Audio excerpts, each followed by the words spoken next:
Welcome to the Independent Producers Organization program. This is the program that showcases independent producers, their productions, and provides a forum for discussing issues which affect independent television producers here in the Pacific Northwest.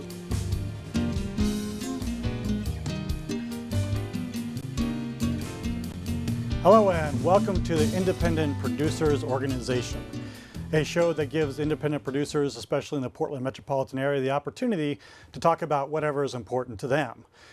Good afternoon, evening, good morning possibly. My name is Dennis Gleason, and I'm a producer that's helped out with a lot of different programs throughout the community and over the years. And I'm very, very pleased to be here today thanks to the Independent Producers Organization, and Dick Carpenter, which is a good friend of mine that I've worked with for many years that invited me on today. Today we're going to have some special guests and we're going to have some fun hopefully, so sit back and relax and I hope you enjoy your time. If you have ideas that you think are important to talk about related to the film or entertainment industry, television, public access, either radio or television, please feel free to let folks know because that's how we get new content on there.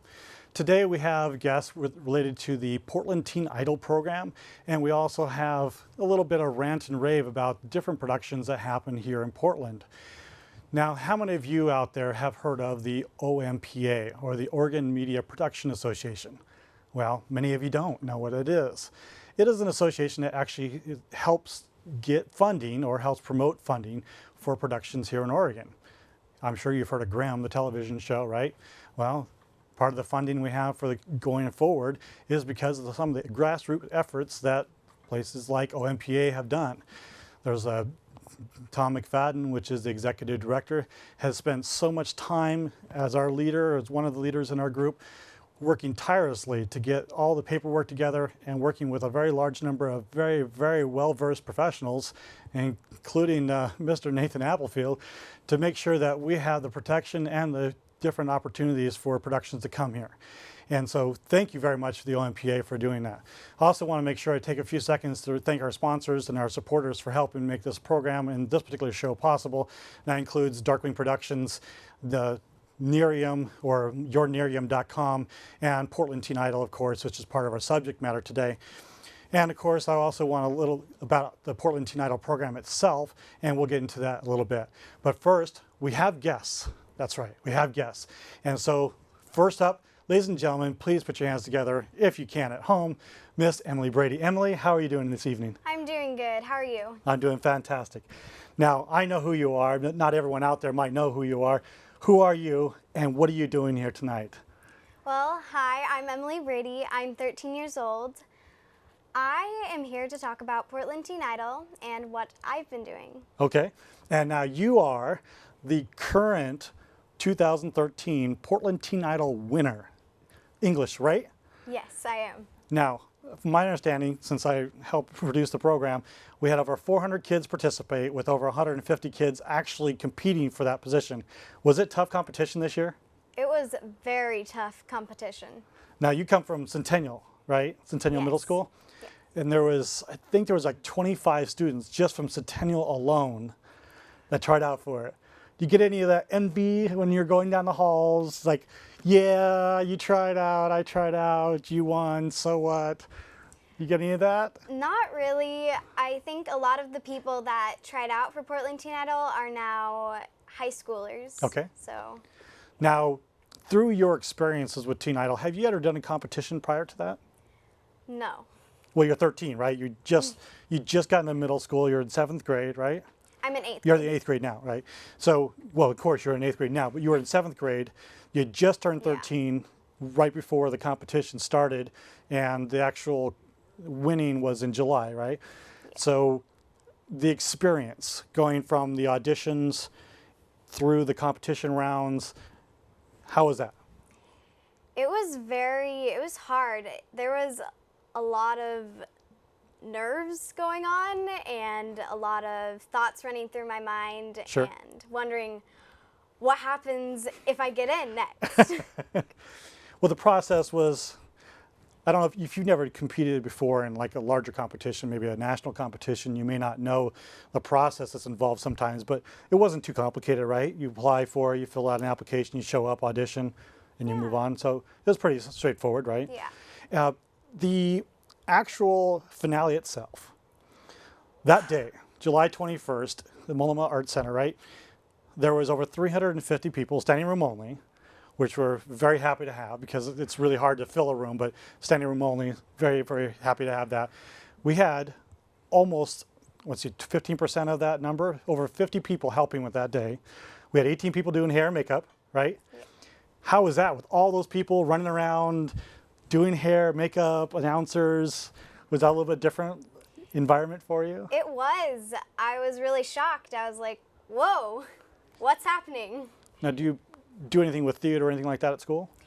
Not at school, but I do participate in a youth theater called Black Swan Youth Theater, and I am soon going to audition for their play, The Sound of Music. Okay. And we are always looking for new people to come out and audition. There you go. Now, was this something you did before Teen Idol, or did Teen Idol help motivate you into pursuing that? This was something I did before Teen Idol, which was influenced by my family. Sure. We have all been involved in theater. Yeah. Well, perfect. It's important to know because obviously when you have a program out there, you want to know, what the value is. We know that there are some students and some individuals that have done very well for themselves because of Portland Teen Idol specifically. Not necessarily if the program, taught them everything they needed to know, but maybe motivated them to take the next step or to go in a different direction, as one of our other guests that wasn't able to make it this evening would have protested to. So after you won, you're standing on stage. It's you, the second and third place persons. There's all three of you are up there. They call out third place winner, Emily Burnsack, and it's just you and Nikki. What were you thinking? I was thinking, how did I make it to top 5? And so you're like really nervous, right? Yeah. And me and Nikki, we were holding hands, and I was like, what's going to happen? What's going to happen? And I was waiting, when is he going to say who won? I drew it out a little bit, didn't I? Yeah. I wasn't there the entire evening on stage. I had my MC do that, but that was one of my honors, is to be able to present that winning. And there was 13 students behind you at that point, all cheering you on, both you and Nikki, who won. And then it was announced. And what was your first initial feeling when you won? What? Were your parents screaming in the audience? Yeah, actually later they told me, why did our daughter win? Like, how did that happen? In a good way. In a good way. They were just shocked. I mean, I was up against so many great people, and everyone was older than me, and it was a tough competition. Well, we see in American Idol and a lot of these other programs that age clearly makes no difference. It's usually not even the experience. It does help at times, for sure. It comes down to the dedication, the hard work, and you were one of the more humble students this year. And I know almost every single student that made their mark, anyone that went past the first round, I got to know at least a little bit. That, part of what I try to do is get to know everybody. So if there's any kind of, tutoring or any things I need to do, I can help them with the information that's relative to them, right? So you were very humble, which is why we appreciate it so much. And for those that didn't know, we had Michael Allen Harrison, which is our staple judge. He comes out every year to help us out. We make the competition around his schedule. He's helped out in 2008 when the city of Portland ran the program, and this is his third year judging for us. We had Amy Roloff from Little People Big World, a business partner of ours. And then we have Mac Potts, which is a blind musician, but he is one of the more talented individuals that I know. Blind for not, he's still very talented. And he was able to give a very unique perspective on what you're doing. And then we had Natasha Neuschwander from The Voice. And you had 4 professional judges there, and every single one of them came out of the scoreboards, and the top 3, which is usually we take the top 3 scores and we say, do you have any problem with these being the top 3? They say no, we push them aside, and then we discuss everybody else. So you came in there based on score with no discussion, as is usually the case. Not always, but usually the case is there's usually very little or no discussion on top 3. Order of top 3 there is, but not the top 3, right? But you came out of the head. You did a fantastic job after the competition. So now it's over. No more last minute emails saying, hey, you need to make sure you get your songs in and make sure you practice it, make sure you have your group song, come to audition. Since, you know, some people don't know, there's 2 individual songs, there's a group song, and in this particular case, you had a week and a half to do all of that, pretty much. This year is a very compact year. Normally we have about 3 or 4 weeks in between, but compact as it was, it still turned out to be a great year. Unlike a lot of programs where that's it. You, congratulations, you win, goodbye. We actually go one step further. You go on tour. So you went around tour, City of Portland, down at the State Fair, all over the place, performed at the Amy Roloff event, you did the First Responders event, all that fun stuff. How'd you feel? It felt great just getting out there and being able to share my talent and bond with the fellow finalists, and it was a blast. I loved it. Do you think that the tour helped you by the time you're done, by the time October rolled around and you had finished all your events essentially, that you are at a much better place than you were at the beginning of the season? Definitely. I have gained so much confidence. I used to think that singing wasn't really my thing. You know, it was my family's thing, but it wasn't really mine. And so when I auditioned for Portland Teen Idol, I was thinking, wow, it would be cool to win, but let's face the facts. Yeah. Well, look at the people that won American Idol. Well, several of them have been teenagers, right? Yeah. I mean, maybe 16, 17, 18. Some of them, like David Archuleta, came in at 17 years old.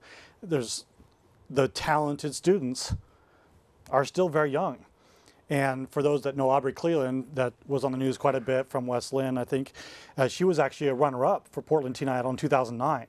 So she placed second in our program, went on tour with our kids, did the thing with us when the city ran the program, and then she went off, and after 2 previous attempts, on her 3rd attempt, came in 11th place on American Idol out of hundreds of thousands or millions, how many number of people that they had trying out this year. That's awesome. That's something you can look forward to. You can't try out this year. You're only 14, but, you know, or 13 right now, but you could try out when you hit 15 when they open it up. Are you going to do that? I am hoping, yes. Hoping? Hoping that my parents will take me. Hoping that your parents will take you. I am looking forward to when my parents are going to leave me in my whimsical life down the path of my... Sorry, Mom's sitting in the audience. I got to shovel a little bit of it, right? So tell me a little bit about your theater work. You said that your family's into it. You're into it. You mentioned that you're in one production. What are some of the other productions you're in right now? Well, soon I will be a part of the Centennial High School production, Shrek the Musical. I will be playing Teenage Fiona. Now, wait a second. You said Centennial High School, but you're a middle school student. Yes, the role of Teenage Fiona is supposed to be played by a younger person, and so the director picked me. There you go. They had a parade for you. Did they have a parade? Didn't they have a parade that you're in for Centennial this last year as well, this last summer? Oh, yes. Yes, we had the little homecoming parade. And so you got to be on. So be in that? I sat in my principal's car and I waved. There you go. It's better in the office, I suppose, right? I mean, correct me if I'm wrong. So what other types of productions have you done that you're the most proud of as far as theater is concerned? I do a lot with Black Swan Youth Theater, and my favorite production that I've been in would be Mulan, because I played the role of Mushu the dragon. And of course, she wants to be the dragon. so it was a blast getting to play that role and sing and act, and I just loved doing that. Okay, now tell me a little bit about Black Swan. I'm not familiar with the program. So Well, where is it located? You know, where? It's located in the Portland area at Mount Hood right now. It changes locations sometimes because we need a place. Sure. And there's kids from as young as sometimes 7 to 18. Okay. And it's a warm environment, and I just love the people there. You're trying to do a commercial for them to Yeah. sell spots. They'll give you, well, for every person you get in, we'll pay you $3, you know, something like that. Saves them on advertising costs later, right? So one of the challenges that comes into being a performer that you perhaps might be running into now and maybe understanding a little bit better perhaps than you did before, there's a lot of social related conflicts between different players. Like in the Teen Idol competitions, you know that you're all on the same team, but you're not all on the same team. You're all on tour, but you're not all on tour. You're, being the winner, had the opportunity to sing twice at almost every performance. And when there was an opportunity that came up, usually you got the opportunity before some of the other students. Is that a little bit weird? Did you make a lot of friends and have a lot of comrades in the other group or the other students, or did you feel like you were separate from everybody, or were there cliques? I mean, being the director, I didn't get a chance to get involved, and I don't like to. I like to get to know everybody and have everyone know who I am and trust me and want to spend time with me and such. That's part of the program, but I don't really want to get all engaged. I want to get you guys engaged with each other. How'd that work for you this year? You know, I was a little surprised because I was expecting like people to hate me, but they didn't, and it was really nice, and everyone just got along really great, and we just all had fun together. So now, one thing that's different, although last year is an exception as well, but we actually have a Spanish program as well, and it's essentially those students that come out and audition at the normal English competition. So you show up, you audition in English, you can audition in Spanish, and this year we're actually adding Russian, and so you can just come out and audition, right? And so one of the cool parts about it is if you're Hispanic or you speak Spanish and you can sing in Spanish, you have an opportunity to come out, try out, and you're only against other people that speak Spanish. And this year, our Spanish Teen Idol winner came out and performed at the finale, and then he went on tour with you guys just like they normally would. And this year he won the attendance award for never having missed in a single performance the entire year. Technically speaking, even before your year began. I mean, July 5th was the first Spanish-only Movies in the Parks program, and him and last year's winner sang in Spanish on July 5th. And so he was there every single time. State Fair, you name it, anytime it was the group was there. How was it working with Daniel? Daniel was great. He fit in with us perfectly. Like, I met him at the first Parks performance, and you know, it just kind of clicked, you know. When you're a singer and you meet other singers, there's just this sort of bond you Sure. get, and you just get along with each other. And that would have been, what, Hazeltine Park, July 25th, right? That would be the first one, which since the competition was on the 21st of July, that means it was only a few days later. Yeah. But that's how it is, right? You know, just baptism by fire. So that's part of the opportunity. So I know that there's probably some other things that you would like to talk about that might be a passion of yours, whether it be related to theater or singing, or maybe you want to talk to or address some students or your friends or your school. Is there something you'd like to say to your friends or family or anything like that? Well, I think my family has been my biggest supporter. They've just kind of helped me through music, given me critiques, and it's just been helpful. And then my friend Kira, she is just amazing, and I love her, and she loves to sing as much as I do, and we love to sing together and spend time together. She didn't try out this year. She didn't. She also I know that. There's no Kara this year. As I know. She does dance, and Okay. so she is filled with a lot of stuff on her schedule. And I've been trying to convince her, but I don't think it's going to happen. Well, she can try out as long as she doesn't go past the semifinals and can't commit to the finale. That's the hard part, is that once you commit to going to the finale, you have to be willing to commit to the tour. You know, that's why there's not thousands and thousands of people in the program, because there is a commitment level, and that's good. Only the people that are willing to be committed to a decent program should even bother showing up. So those people that want to just fly by night or want to do the contest, win and go over, those people are, you know, they just need to stay in school and do the school stuff. But those students that have the time and are willing to put their effort into doing a tour and doing the right thing, then, you know, by all means, come in and perform. And we have classes, we had workshops. You weren't at the workshop that we had at Centennial, were you? I was not. my choir teacher said audition for Portland Teen Idol, and it was always in the back of my mind. I was like, oh, maybe I'll audition. Maybe I'll get my mom or dad to take me to the audition. But I never thought it would actually happen.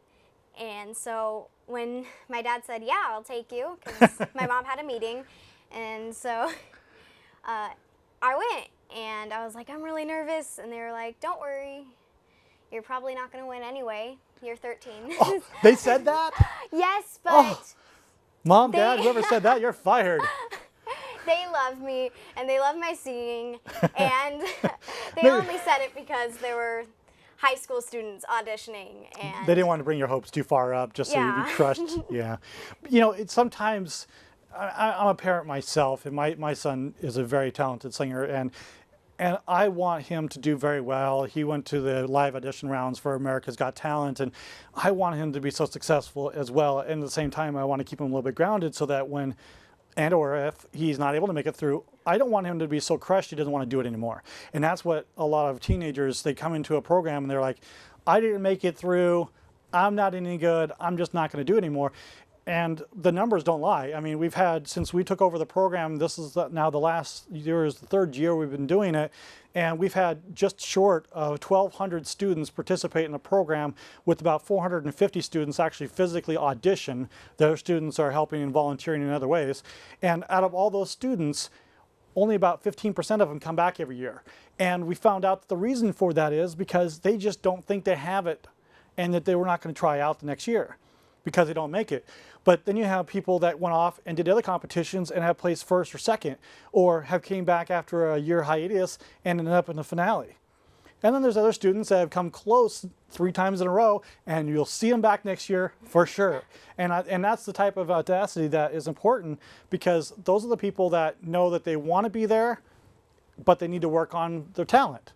When they finally get their talent done, then they belong to be there. And you know, Portland Teen Idol is become a nonprofit agency, so we're excited to see where it's going to go. This season is going to be almost business as usual. Next year is going to be a little bit weird. Again, we're adding Rush into it. But one other different element that we did that's different than how the city of Portland did when they ran it for 4 years is that we have the students from the previous years come back and participate. Even tonight, the next guest. And the previous winner that was also going to be here, she participated this year as well. We give the opportunity for previous people to come back year after year and still perform. Not all the time, not monopolize time by any means, but still participate. Are you going to be coming back and helping us out each year? Yes. Are you a lifer? I really want to come back and help.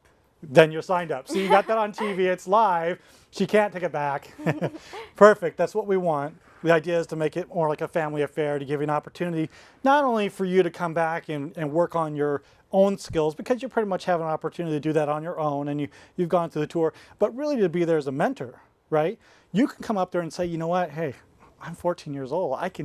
I'm showing you that you can do it. You just need to apply yourself, and those students that will be coming on board in the next few months will have the opportunity to do exactly what you did.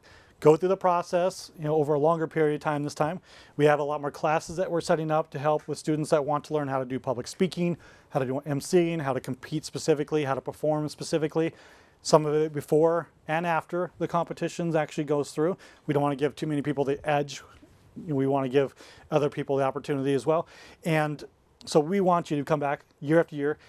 And if you're willing, be a leader in helping promote and motivate other students that are from your year to also come back. Are you up to the challenge? Yeah. Good, because I'll be calling you anyway.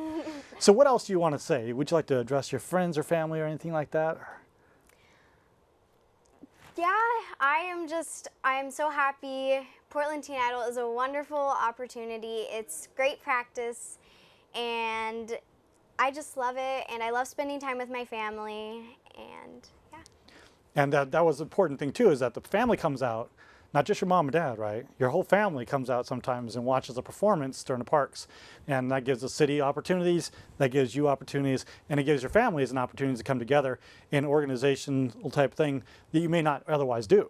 I mean, let's face it, going to a theater performance sometimes might be difficult, but if you're performing, 14 times in a 3-month period, having a chance to come out and actually see someone perform in that window is a lot easier than the 1 or 2 over a 3-month period, right? Is, you know, exactly what I mean. All right, well, thank you very much. I appreciate you being my guest today, Emily. I appreciate it very much, and you guys have a great evening. And say thank you to your mom for driving you out tonight, and thanks to Dad for not taking you and but helping you get to a lot of our events this last year. So thank you very much. Thank you. All right, so that was Emily Brady, this year's winner, and we're very thankful that she has been able to be here today. And so we'll be back in just a few minutes with the last year's winner, Haley Kilgore. But before that, I would like to talk to you a little bit about other things that are interested in the public access community, and that is how you at home might get involved in public access television. If you're over 14 years old, whether you live in Clackamas or Multnomah County, there's numerous different television stations that you can participate in. Even if you live over in Clark County or in Salem, near the different counties in Marion County, etc., if you want to get involved in public access, there's several stations available for you to do that. This is being taped right now live at Portland Community Media. There's also Tualatin Valley Community Television in Washington County, right off of between Walker and Cornell area. And then you have Willamette Falls Television in Oregon City. And over across the river, you have, I think it's Clark County Television. And then you have Capital Community Television down in Salem. And there's several other stations, Metro East down in Gresham, several opportunities for you to come out and become your own producer. Not only be a producer, but like Emily here, you can come out and be a guest or bring your friends on the program, learn about new and exciting things.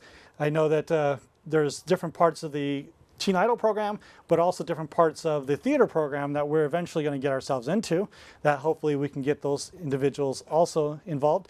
And then we also have those important issues, talking about ballot measures, talking about the things that maybe some of the city governments may not want us to talk about, or the county governments not talk about, school issues that maybe the students would like to have addressed, but not necessarily have the opportunity to say it directly.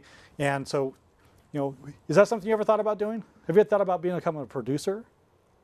Not really. No? Why not? I haven't put much thought into it. No? No. You got to open your horizons to what might be available for everything. Well, that's okay. I mean, if you're already doing acting, if you're already doing singing, and by the way, were you thinking of going into performing singing now more than theater potentially, or are you thinking of still staying more primary theater? Hopefully both. Like musical theater. Oh, musical theater. Well, I can't decide on which one, so I'll just take theater with the bonus round. I'll make my cake, I'll eat it too. No one knows I have it, right? But that's okay, folks. That's exactly what we want, right? Again, you're only 13 years old. Now, if I'm not mistaken, no, wait, you just turned 13 when you tried out for Teen Idol, right? Yeah. See, anybody could try out. We've had winners that are 18 years old through the program. This is going on an 8th year, and we've had students that are obviously 13. So if you're interested, portlandteenidol.com, the slide's been up throughout the day. You know, feel free to come out, provide some information on how we can contact you when we start auditions the next couple of months, and we'll let you know what's going on. We're going to take a break here in a second, and we're going to get our guest off the screen here and get over to our next guest, and we can talk about the different areas of the media industry. And if you have, again, earlier I mentioned that if you had subjects you want to talk about related to entertainment, whether it be something that would be aired on public access or something that might be interested by the local news medias, maybe something that might go into a paper or magazine, you know, feel free to let us know. My email address, makemagic@Darkwing Productions, has been on the screen a few times, I believe, and you can contact me, or you can contact PCM and say, hey, get me a message over to the IPO, the Independent Producers Organization. I need to have my subject talked about. It's really important to me. I think the public needs to know about it. And you know, then maybe we can sit down and talk to you about it. We can get Dick Carpenter or some of the other folks that are involved in the program to sit down and go over whatever it is that's important to you. And maybe, who knows, maybe you can be a guest like Emily here on the show. And you know, that'd be perfect, wouldn't it? Yeah. All right, well, thank you very much for being a guest. If you want to go ahead and take off there and I have a chance to talk to our folks at home, that'd be awesome. All right. How are we doing back there, folks? There you go. I always love this, having to switch back and forth. Live television, you can't have it any other way. So if you want to have some extra fun, go and do a live television broadcast. So we'll be back here in just a couple minutes with our next guest. But in the meantime, again, we want to talk about different things that are important to you. So again, if you want to learn about television production, movies or film, commercials, gaming, post-production work, theater work, etc. Again, I mentioned the OMPA, the Oregon Media Production Association earlier. It's, feel free to go ahead and contact them, ompa.org. They are a trade association, a 501c6 organization, and they're always waiting for you to contact them. Tom McFadden, the executive director, again, a very hardworking and very dedicated individual that's out there. I'm on the board of directors, and I work with a lot of talented individuals that simply make this organization and really Oregon's media industry a different place than it really could have been without the organization. And also the Oregon League of Minority Voters that I work with as well, to help individuals know that they have options that are not just the most obvious ones. Talking a little bit about some of our sponsors again. Darkwing Productions, my company that provides a little bit of support and sponsorship for the expense of running programs like this. This is public access. No one gets paid to actually be here, but it does cost money. Transportation, costs food for crew, getting folks here to help out. I have my friend Tori Adams that's helping out in the room around the corner there, helping with the graphics, etc.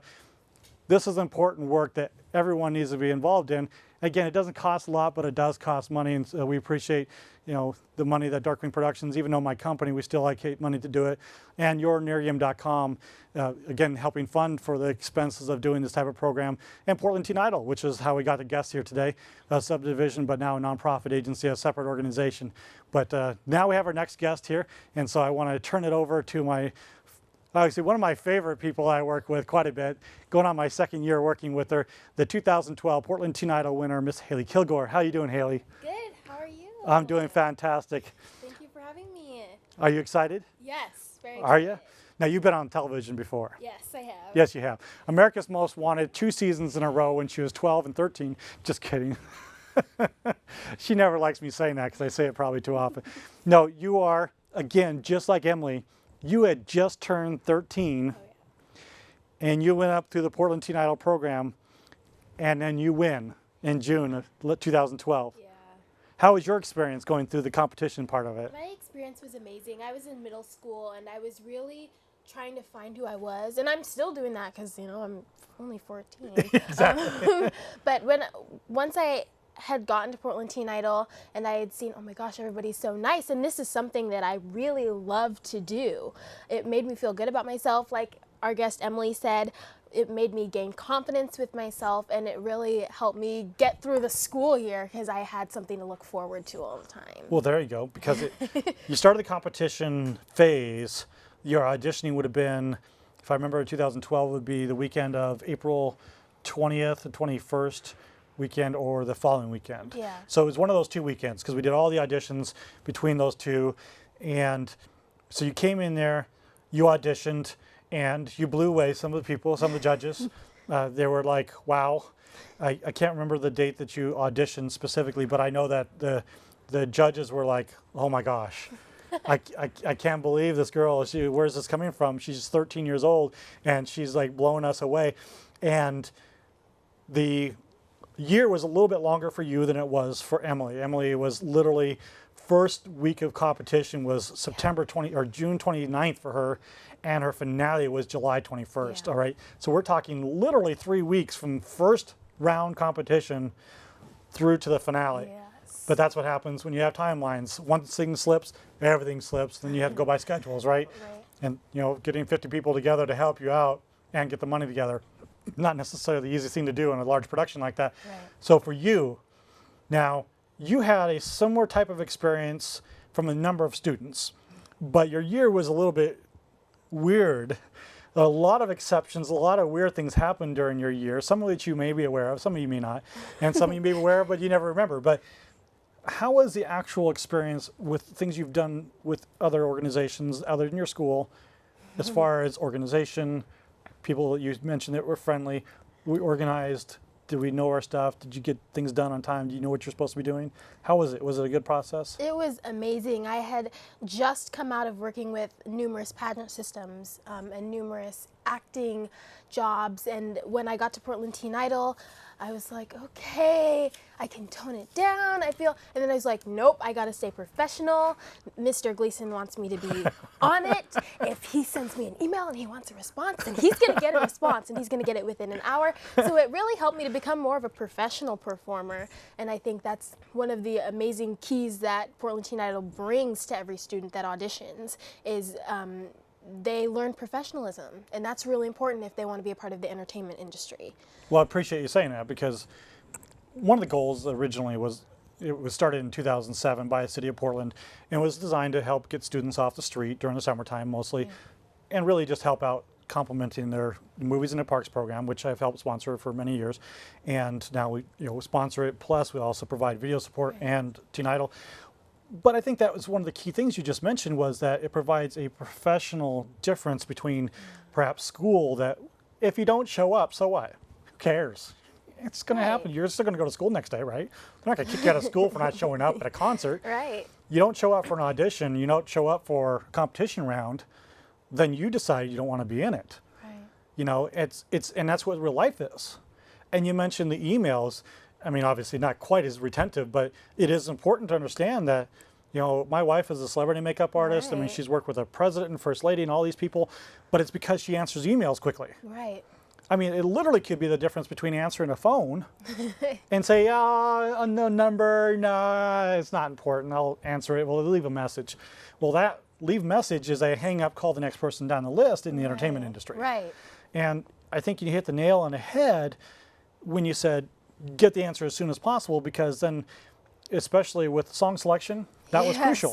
Yes. The timestamp of your email broke all the ties. Right. If you're the first person that made that request, it doesn't matter where you're ranked in the previous round, or how good you think you are, or how far you think you'll go, or where you'll think your place. It has to do with whether or not you replied in a timely manner, which is why we send it when everyone's off school, giving people a more relative time period. And that's why we had it in your year, very specifically noted, I will check my email daily for information to make sure that I'll respond. Definitely. Now, we took a little bit out of that. We relaxed a little bit, the design to help see what would happen if we weren't as retentive. Right. And this last year, it caused a lot of conflict. So we're putting it back in next year. Good. We tested it. We thought it worked well. We took away the controls. It didn't work well. Test successful. We're happy about that. So we're going to go forward. So you said it helped you get through school, and you had already worked in pageant systems, so you're already used to performing of sorts. Yeah. So how is it different with Teen Idol? And let's say, what's one of your pageants you worked with right before then? I had just won the Miss Oregon title for National American Miss. And That's I had won right. the I can't preteen forget that title. one. She had a title longer than my arm. It's a long arm. So keep it in focus. There you go. So you had gone that pageant. How was that process different than Teen Idol? Wow. Well, there's a lot of things that are different, and there's a lot of things that are very, very similar. Some of the similarities are practicing every day. Right. Very, very crucial if you want to do well. And it's not just that way for singing and performing, it's that way for everything you do. If you practice, you're going to do well. Another thing is your outfits and the way that you really advertise yourself and promote yourself. That's very important. And some things that were different with Portland Teen Idol and NAMM, where Portland Teen Idol is really a family-based program. They really want you to feel special. They let you know right away. You let us know right away. We're a family. We're brothers and sisters, and we're all coming together to make music and to share it with everyone and to connect with our audiences, which was great. And NAMM, it was like, you've got 6 other sister queens, and you have a national competition in November. See you there, which was exciting. And another thing is, you guys really emphasize, like I said, professionalism and promotion of yourself. And I feel like that really helps a lot of students, put themselves out there, and it makes them feel special and better about themselves. Now, in your year, in 2012, it's season 7, we did most of the introductions for you. Right. Every time you come up there, I'd open the program, I'd introduce each person. It was easier because I knew everybody. I knew a little bit of details about every single person. And in this year, I decided, you know what? Let's change things up again. We take our competition as a step forward each time. So the auditions, loosey-goosey, thousands of them. Literally last year we had 16 auditions between the private and the open ones. and we made it easy for people to be able to come out and audition. It doesn't matter if you're at Dexter McCarty or at Centennial or work for the parks or wherever, you can come out. And we help run the Beaverton Teen Idol as well, and you can even try out for Beaverton Teen Idol and become one of our contestants. So we're uber flexible. Then you go through round 1. Now you have 2 days to choose from. Day 1 or day 2. We don't care which one you show up at, just show up at one of the two. Sing a cappella, pretty much whatever you want to. Narrowing it down, make it a little bit harder, more dedicated people will show up. Then the next round. Next round is you have to come up with your own song that you want to sing. You need to figure out what 2 minutes you want to sing of that song. Yeah. And then you need to come to the table, not sing over 2 minutes, because then we dock you 5 seconds or 5 points per second that you're over the 2 second overage mark, which can really kill you if you get closer to scoring, which almost everybody was really close in score, so that's hard to do. And if you have multiple judges, that 1 point can make a huge difference. Right. And then you go on to the semifinal round where it's a single day. You're up against, in this last season, we had almost 30 kids in our semifinal round because there were just that high scores. We just couldn't justify, because of how the judges end up scoring this year, we couldn't say, well, you got a 68, and because this person got a 67 or a 69, that we're going to drop you out of it, when reality of it is that we'll just weed it out in the finale. You know, weed it out at the end. And so we put a bunch of more people through the semifinals, and then we narrowed it down. And we still got stuck with 15 people in the finale, which was, now your year, a lot of weird things. A lot of weird things happened. So we ended up with 15 people because one student dropped out. He said, I can't do the time during the tour, so I'm going to let my brother do it. Yeah. So his brother went through, became a finalist. Another student made it to the finale. She ended up not being able to make the finale date. Right. So she dropped out. Then she came back later as a Spanish winner, or the Spanish contestant, and won the Spanish competition, right? Which just so happened that she could speak Spanish. Awesome. And so ended up being the Spanish winner, and then one of the other students wasn't able to make the time commitment during the season, so we ended up having to terminate that contract. So we ended up with a total of 14 students for your year, and you got to go around the year. How was your experience on the tour? My experience on the tour was so much fun. I remember we started our first movie in the park with, oh my gosh, I just spaced on a movie. It was a Disney movie. It was a really fun movie, and I wanted to see it anyways. But it started out, we took a lot of pictures. It was like when you have those family picture sessions and you like get to do all this fun stuff. And then you and Michelle, I remember you guys bought me jewelry when you went on vacation, so I got a little present. We didn't buy everyone jewelry. Oh. We based it on funding. Last year we were like half of our normal funding. So, but yeah. And then I performed my first song, and I was really nervous because all of these people come out expecting to see, you know, a movie. And then they get a little concert before, and they were all so reactive. And I remember I was like, I want to do this again. And you said, well, great, because you have 7 days to come up with more. And I'm so excited to hear you sing a new song. And so, you know, I would sit with my mom. And that was another thing, was the bonding experience with my mom. Good. We'd come together and we'd say, okay, so I have this many days to buy you a karaoke track. I have this many days to get you prepared, to get you a cute outfit, because I like wearing cute outfits. Because she needs to have new stuff every time. And must be related to my wife. and so we would keep going all summer, and then the state fair would come along, and you gave me some amazing opportunities. I got to MC for the teen competition, which was fun. There's always, in the state of Oregon, there's so much talent. Right. So it's so much fun to see everybody that won, everybody that did really well in their counties, they all come together, and you're like mind blown by how well they do. Right. So being able to MC was awesome. And then I got a little surprise a few hours after I MC. I got to sing the national anthem for the Jake Owen concert, and that was the day that I fell in love. 13-year-old, right? I fell in love. Jake Owen, he's so cute. I sang, and he said, you need to keep doing this. And he said, who sent you here? And I said, Dennis Gleason from Portland Teen Idol. You know, we're a Portland metropolitan area talent competition, and it's amazing. It's so much fun. And I told him, we get to go on tour. There's a talent competition. You get your hair and makeup done, so you feel like a celebrity for a year. Even before like if you won or if you made semifinals, you feel like a celebrity. And he was like, great. Well, keep promoting that, because I want more talent like this before I perform, because I want people to see, you know, the next generation of stars. Right. So that was super fun on summer tour. And then the next season for Portland Teen Idol, which Miss Emily won, I liked being the mentor, and I liked helping and working with all of the kids. And my mom got to help out, which was super cool. More family bonding time. I love you, Dad. My dad definitely helped out a lot too. And He said yes. I'm looking right at him. He said yes a lot. I appreciate it very much. Thanks, Dad. and so throughout, by the time, and it went by so fast, by the time that it was all over, I was like, I want to do it again. And you know, I read the contract over again, and it's like, oh well, I can't compete again. So I definitely want to continue volunteering and helping out with the show, because it was a lot of fun. Right, and that's the key. And the point of the organization is to provide an educational experience. And once you've gone through the program, once you've been a finalist, you've gone on tour, you've had the opportunity to meet people, to work on your career, what have you. It's kind of like pointless to come back through the program. Yeah, you might be able to win, Right. or you might be able to place if you didn't place before, but the overall purpose was for you to see if performing is really for you, and to at least get you in the right direction, give you a little bit of nudge in the right Yeah. direction. And we were very fortunate to partner with the Oregon State Fair, Darkwing Productions in Portland Teen Idol. We help run it and we sponsor it with financial contributions. We help MC it each year.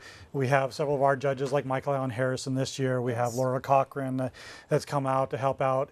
And we have many of our volunteers, Holly Hampton, her daughter Kaylee, that you've worked with in the pageant Yes, system. love Kaylee. And which is a completely another story for definitely another day. But there's so many people that come together to work with that different program, and volunteering quite a bit to make that program all work in that one day.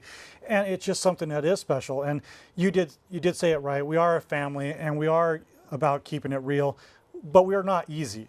We're not pushover, right? I mean, yeah, we're loving, we're kind, but we're also going to let you know Right. we're the parents that will hug you in one moment because you did a great job, and spank you the next because you didn't. You know? And it's because you want the best for everybody that comes through your system. Absolutely. So I mean, definitely it's appreciated. Exactly. Parents do we agree with that? Yes. Yeah, there we go. So- Got consensus in the Yes. audience. Yeah. Well, it's important. I mean, we've terminated students because of their parents. They've caused conflict. The students just did their job or didn't do very well. They let their parents violate contract. It caused a disruption of the program. We've had students that caused problems. We've let them go. You know, we don't do it willy-nilly, of course. It's a huge decision. It's not something we cherish to do. It's the opposite purpose. The idea is to help people grow and understand. But I'm not going to jeopardize the positive, life-changing, potentially experience that a child like yourself might have had because of one bad apple that wants to ruin it for everybody, Right. because they didn't win or they didn't place where they wanted to, or whatever their reason is. And teaching people a little bit of humility. Yeah. You know, and making it about them and where they're going, you know, trying to garner support, you know, getting people to appreciate the organization, not necessarily the people in it. You know, the people at, you know, each round is awesome, but the organization and what it's doing, we're now transitioning it to try to go nationals over the next 10 years, you know, moving it outside of a just Portland-based program.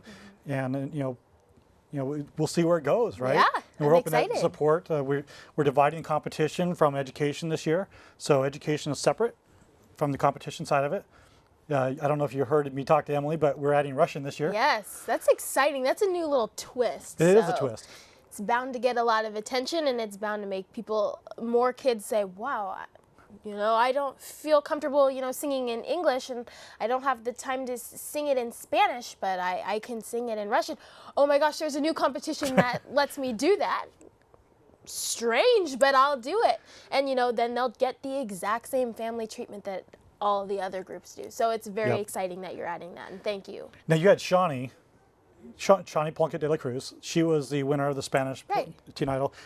She graduated this last year at 16 years Yeah. old from Roosevelt High School. 16 graduated, all right? Yes.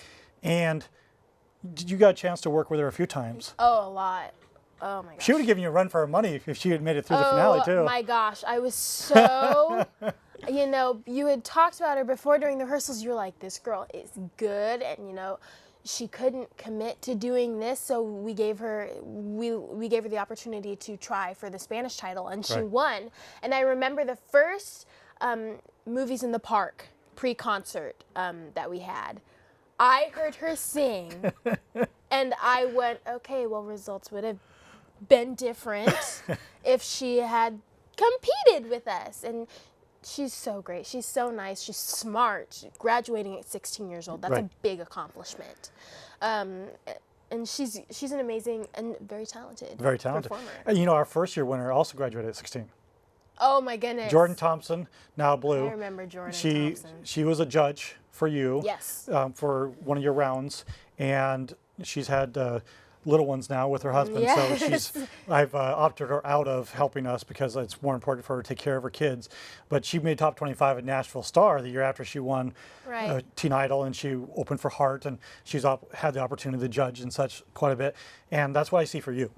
You know, I see for the next few years for you to continue to work and mentor with our program as long as you're willing to have us. Oh, yeah. And you're willing to get your parents to come with us and help out mentoring and, you know, performing every once in a while. This opportunity today, I mean, this is January 2014 and you I'm won June of still- 2012. Yeah. You never leave the program until you choose to leave it. Well, you're stuck with Stuck me, with it. unfortunately. And there are students that are part of the City of Portland program. The Parks program had there's two different parts of it. The first 2 years, the second 2 years, and we have students that we work with in all Right. 4 of those years. Some are really good, close personal friends. Some of them I don't talk to hardly at all, but I know who they are. They know who I am. Right.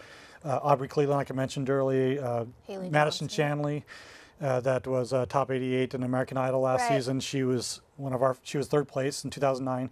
Now Haley Johnson. All right, we can talk about Haley Johnson for a second. Haley Johnson, she was top 24 of American Idol Right. in 2012. I'm going to say that she was 12th place or 13th place, whatever the next line is. Right. Top 12, right? So it'd be 13th place. I'm going to say that because I don't have any authority. I don't speak for the Fox Network Right. or any of the networks, Right. so I'm nobody. But Oh. I'll say that she was just barely. She was the next person had they made the cut. Right. She came in. She judged with Michael Allen Harrison for your finale Right. at the Milwaukee Arts Center. How was the experience working with her comments and such? It was so great because we have the same voice styling. Clearly, she's had way more experience than I have. Her being 24. No ages. No No, ages. no ages. No ages. She's older than you. Way older. More mature than you More are. mature than I am. Her music career has taken off for her. Right. I remember she came up to me after the finale, and she was just she was a genuine person. You could tell right away. And she has this huge smile, and it's so funny because I ended up Christmas Eve. She had a performance. Right. And afterwards, she visited. She had become friends with my cousin a few months after the competition. And it was so funny because my cousin had come to the competition to come see it.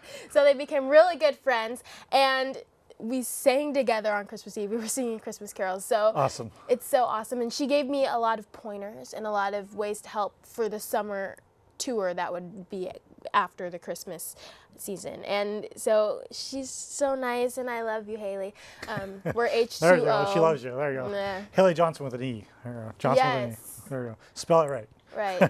H-A-L-E, Johnson. Yeah, it was more of a Johnsen is what I was referring to, but that's okay.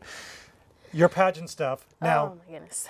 going back, because it's not all about Portland Teen Idol. This is about producing in general, right? The IPO is about productions. We just happen to be Teen Idol centric Right. today. But now, you had gone to National American Miss, and you represented Oregon as the teen winner.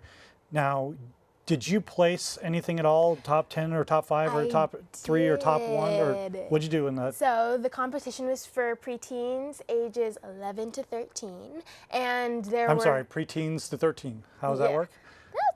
Oh, because when you first went in, you weren't 13 yet. So, right. I was Okay. like right in the middle. all right. And so you go in, and there's 50 states plus District of Columbia. Did anyone know that beside me? 50 states. Puerto Rico, Virgin Islands, you don't count. Sorry. And I made top 15. Top 15. 10. Top 10. Which is it? Dad, which is it? Top 10? And He has to know. It's his job.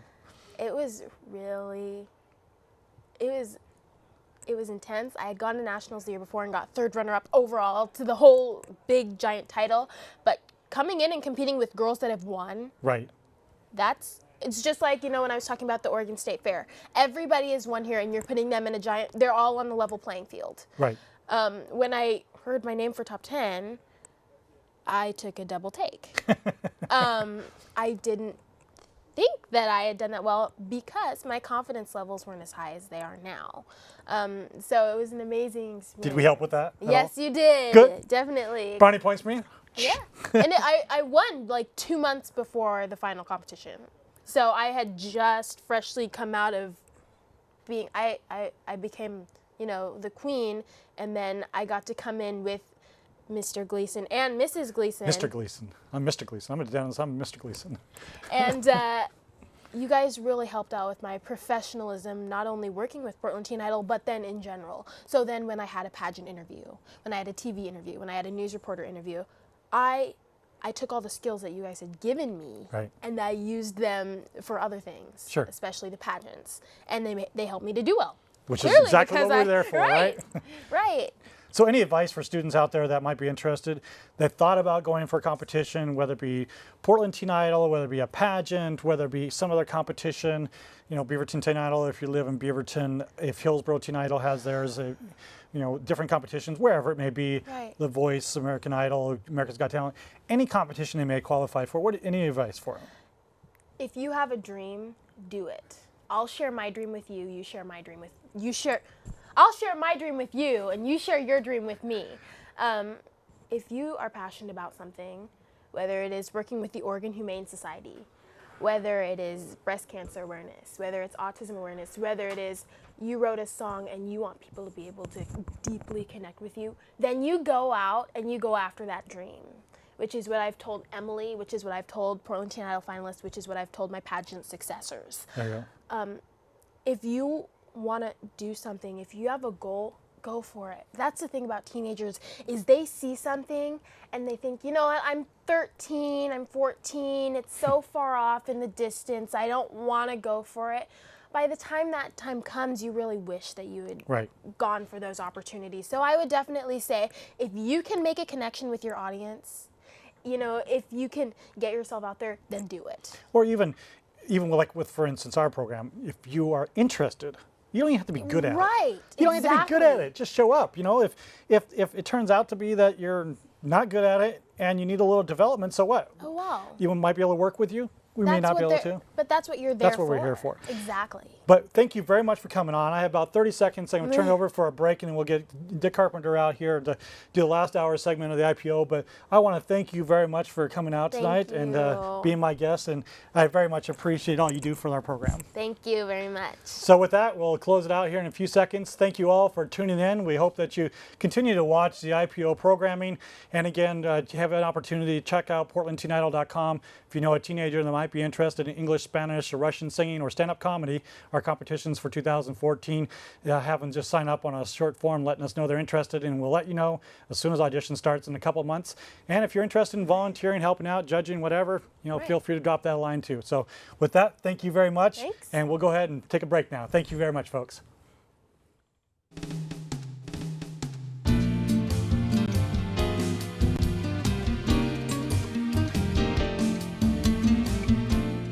You are watching the Independent Producers Organization program. This program replays on these channels, at these times, and on these days. Write it down and tell your friends.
Organization Live Showcase. I want to thank Dennis Gleason, I believe. He did a great job interviewing the teen idols with a two-part segment there with the two different, I don't know what they call them, princesses, I believe. We're going to talk a little about labor on the second half. Been watching a lot of media coverage of the teachers' negotiations that are going on between the teachers union and the city. They're probably the Portland Public Schools. I haven't heard anything about this other negotiation that is going on. It was mentioned to me the other day, and I got digging around and learned a little bit about it. It's called the DCTU, which is the District Council of Trade Unions, and that is a council of 7 unions here in Portland, and we'll talk about what those are in a little bit. And we have one fellow, Rob Martineau, who is vice president of AFSCME, and I always have to look up what AFSCME means. It's something like American Federation of State, County, and Municipal Employees. It's about 1,600 members of that, and they are all right now in contracts with the city for I don't know, it's 5 years or whatever that is. We'll find out how long that is. And there's a lot of interesting things going on. My main question is, why aren't we hearing about this on TV? Maybe I've just been missing it. We'll find out about that. But welcome to the program, Rob. Thank you. All right, did I get that right? You are vice president? I am vice president of Local 189 of AFSCME. Right, and we have graphics for that as well as for the DCTU, which is pretty easy, DCTU.org, yes, I had to stop and think. And AFSCME is AFSCMElocal189.com. Correct. Right, so, well, we were talking about this just briefly before the program began, and you said that this was originally instigated by the city because they wanted to negotiate with these 7 unions. Yes, well, the District Council of Trade Unions represents about 1,600 employees in the city of Portland. And those are many of the trades as well as the labor. It's the main labor organization that does the public service work in the city of Portland. Like, for instance? Well, water, sewer, parking enforcement, the people that maintain our parks and construct those, people in permitting, BDS. These are the things that work to make Portland livable. Transportation is another big part of the work the city of Portland does. You made a really good comment to me about it when you actually not a comment so much as an example when you mentioned that if somebody calls the police department, remember what that was? They call the police department, they call 911 and to check on someone's name. Sure, many of our members. That goes to you, not to the police department. Absolutely, that goes into the Portland Police Bureau. Sworn officers operate under a different contract, but we represent those people in police records, forensic identification techs who are able to work with the many databases. You know, in this information age, there's a lot of information, and just because someone says what their name is, it may not be, and it may take a little more digging to find out who the person is that the officer may have picked up for any reason. And being able to identify someone correctly is critical. I mean, we have people that work in all facets of the Portland Police Bureau that aren't sworn officers. That is the face of their bureau, but the people behind the scenes are AFSCME members, many of them. So rather than each one of these, some of which are just a few, like a couple of hundred, you said, rather than they all have to deal with a contract with the city, standing on their own with, say, 200 members, they go all together, and those are the, of course, we mentioned AFSCME, Local 189, Laborers, Local 483, IBEW, Local 48, Machinist Lodge 24, Op Engineers 701, Plumbers and Pipe Fitters 290, and Painters and Allied Trade Councils 5. So all these have to get together in a room, kind of like herding cats. They got to be able to come to decisions in response to the negotiations coming from the other side, I take it. It's actually been expressed that way, of herding cats. We do have members that work in the negotiations. So there are representatives from each union as well as members from each union that are on this negotiating team. And there are many members from city management and the HR Bureau, which is a division of the OMF is the name of that bureau. And they are who decides how the negotiations go. We have a process for that. It's called PECBA, It's the Public Employees Collective Bargaining Act, and it outlines what we do in how we negotiate our contracts. And we've been trying since last February, so nearly a year, to negotiate a successor agreement to the one that we have that actually expired last June 30th. So it expired, but you were actually, like you mentioned earlier, 150 days before it expired, you were in negotiations. Correct. So it isn't like you just waited till the last minute, and that's all mandated according to state law. Sure. Yes. And so they started it 150 days ago, and right off the bat, I understand there was a whole list of issues. I'll just mention some of them: job security, standard day shifts. Can't even read my writing here. Overtime, working out of classification, seniority, holidays, health and life insurance, sick leave, family and medical leave, and wage scales. You know, these are issues that people have been working out. But I understand you're just left with job security. Outside contracting is the main one. That doesn't mean they've all been nailed down, though. No, there are a few details in a few things, but the majority of this is about outsourcing the work or attempting to contract out the work that we traditionally do, the work that we do well, the work that we are intimately familiar with. The infrastructure of the city is very complex, and whether that's the water or the sewer, and I know that the citizens of Portland appreciate that those things don't cross. We don't want those two mixed up, and it's very important. It's really a public safety issue to make sure that we get clean drinking water, and when that water's been used, that it goes away in a responsible way, an environmentally sound way. And we are trained to do that and operate in that way. And that's what we do. I interviewed a fellow a while back that we were talking about the public utility district, water public utility district, that the initiative that's being handed around. Sure. And he was telling me that the city is dealing with bringing the water in, but the Bureau of Environmental Services has to do with bringing the water out. Absolutely. So what does that happen? How does the union fit into that Bureau of Environmental Services?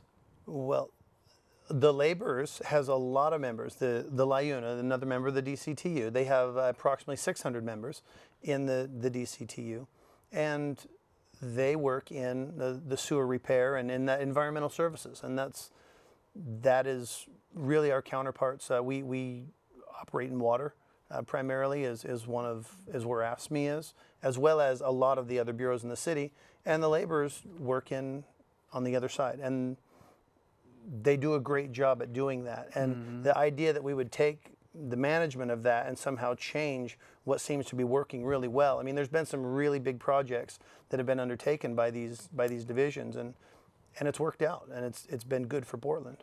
I know Portland's just spent a whole bunch of money on a pipe so that the sewage would quit running into the Willamette River, and so I imagine a lot of that contracting was done through different portions of these 7. A lot of that work was actually contracted out. Some of that work is actually on a larger scale than the work that we do on a daily basis, the sewer repairs on residential streets or even major streets. But the big pipe project was something that was not really related to the work that we do. Mm-hmm. Well, I know that like you said, that you started out 150 days before the contract run out. And what does it run out, every 5 years? Generally, we do 3 to 4 year agreements, and this one that we're talking about is a 4-year agreement. But at the rate things are going, it may be a 3-year agreement because we've already been in the process for a year. Yeah. So you're going to get that lag time is on you then. Well, we would backdate. Generally, that would go back and take effect on July 1, the day after the other contract expired. But if it's May before there's ratification, yes, it doesn't change the end date. And initially, we're talking about a 4-year contract. Well, we've got a little video to play here in a few minutes here that had to do with a rally that happened last August. But before we get to that, why don't you just bring us up to the time where we're at right now? You started bargaining 150 days ago, and did you have these issues when you? I don't know if you were around then, but sure. The contract that was signed that just went away. Was there serious issues with negotiating back then too as well? Well, and the 150 days, we certainly were well past that. That started last February. Right. So we went clear through that process, and the process goes to mediation after the initial 150 days. So after that 150 days, we have been in mediation since. And that mediation has a minimum of 15 days, but a maximum, there is none. We can continue to mediate as long as we're making progress. What impasse signals is that we just aren't making any more progress and we can't come to an agreement. And that's when impasse is called. There are other, certainly the teachers have been on the front page, and rightly so, but they've been at impasse and they're trying to continue to negotiate to work out the kinks, because nobody really wants a strike. Strikes aren't good for anybody. And it wouldn't be good for the city, it wouldn't be good for the management of the city, and it wouldn't be good for the people that go to work every day and take pride in their job. No, the community itself. Well, all right, we got a little video. I don't know if they're ready for that right now, but if they're ready for that, we'll put that up. It's, I don't know, 3 minutes or something like that. For it happened, I think it was last August, and there'll probably be more rallies here in the near future. When do you want it? Can you hear us in the city hall? All right, y'all.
Getting you pumped up to let the city know what we need. What do we need? Fair contracts. All right. Well, when do we need it? Yesterday. Right. Okay. I'm a carpenter at Portland Parks and Rec. I was formerly at Portland Fire and Rescue, and I've been there for 14 years. I built their cabinets and did carpentry work on the stations. We got about 35 buildings altogether. And I've been fighting my supervisor for years about contracting out work. And every time I've said something, he always looked at me and said, "What are you worried about? You got a job to retire." Well, I guess not, because as of July 1st, they eliminated my position. They not only got rid of me, but my co-worker, the other carpenters, and now they're without any carpenters at all. My co-worker, he was there for 18 years. My name is Gwen Sullivan, and I am the president of Portland Association of Teachers that represents nearly 4,000 educators here in the greater Portland area. And I am here in solidarity with DCTU. They say take back, we say fight back. Take back, fight back. Take back, fight back. They say take back, we say fight back. Take back, fight back. Take back, fight back. We make Portland work. Give us what we're worth. We make Portland work. Give us what we're worth. Working families under attack. What do we do? Working families under attack. What do we do?